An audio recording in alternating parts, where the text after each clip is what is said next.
Hello everyone, my name is Elliot. I am otherwise known as Hero in the QRL community.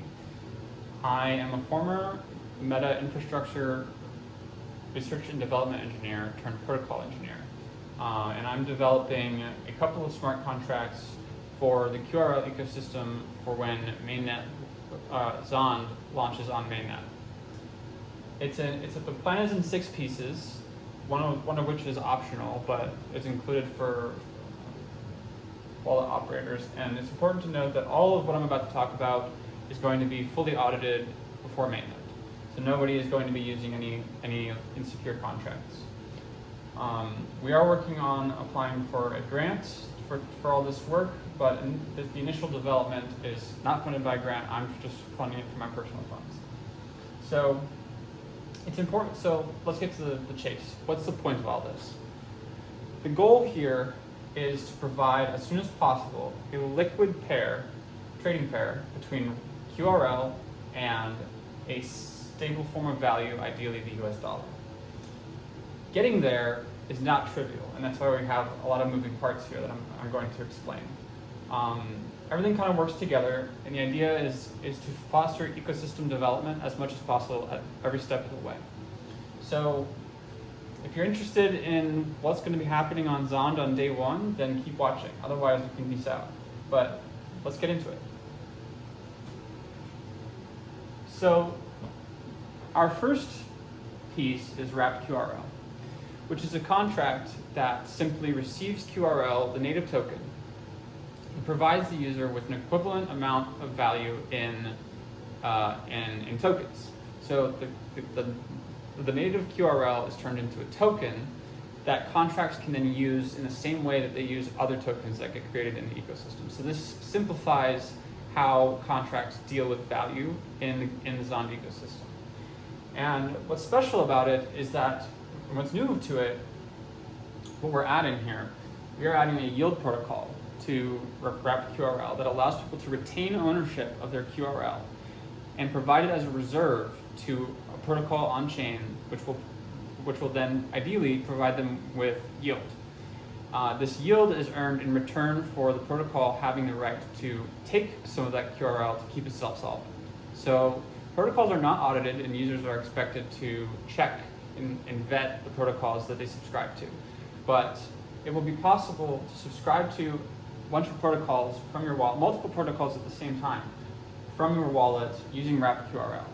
And so we're doing 2 things with wrapped QRL. We're making it easier for the ecosystem to interact with QRL itself in the same way they interact with other tokens, as well as creating yield opportunities for holders of wrapped QRL who are interested in taking on more risk and earning yield as a reward.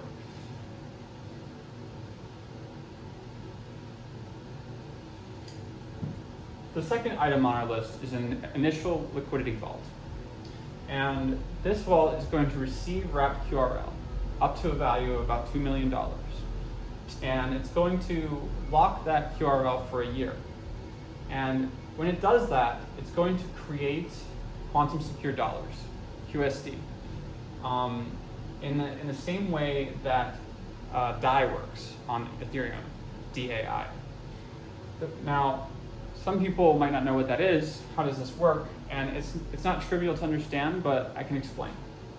So essentially, users lock up, say, $100,000 of value.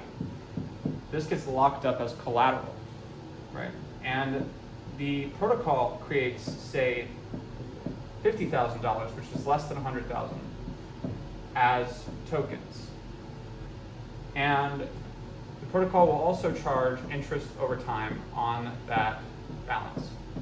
So what happens is users will lock up, say, $100,000 of value in QRL and receive less than that value in QSD as determined by a price fee. And they will be charged a small amount of interest for that. So all you need to know with QSD is that it's essentially an over-collateralized lending system that is backed by the QRL token in value. Now, what happens when the QRL that they put up declines in value below what we provided? Well, then a liquidation happens. When there's a liquidation, now we need to go to QuantaSwap exchange. So liquidation means that the quanta that were put up initially have declined in value to a point where this loan is now underwater, and we need to recover what we loaned out and destroy it. Because one thing to keep in mind is when a loan is paid back in this over-collateralized lending system, when that loan is paid back, those tokens that we created are destroyed. So the system desires to destroy these tokens as much as possible. It's designed to do that. And so, again, when this declines in value to below the nominal value of the loan, these QRL need to be sold for QSD so that they can be destroyed, right? And this is why we need the initial liquidity, because we need to have a liquid pair for people to trade QRL and QSD, otherwise we can't liquidate these loans. So everything is kind of working together, and it's kind of hard to understand. I hope I'm not going too quick, but again, they lock up an excess of value and receive less than that as a loan with interest. When that collateral that they provided declines in value, it is sold on the exchange in exchange for QSD, which is then destroyed. Their loan ends, they are done, everything moves on. So let's get to the QuantaSwap exchange. So the QuantaSwap exchange provides the ability to trade between any pair of two tokens that have been created and for which liquidity has been provided. Liquidity meaning someone has put up some QRL and some of that token into the exchange, and now a pair exists that people can trade between. The amount of liquidity in the exchange is what determines how much can be traded without moving the price very badly. So we need a liquid pair between QRL and QSD on the exchange for the lending to work, right? So we have a bit of a chicken and egg problem, and that's why we have the initial liquidity vault. The initial liquidity vault receives about $2 million of QRL and will create about $2 million of QSD, which it will provision as a pair on the QuantaSwap exchange.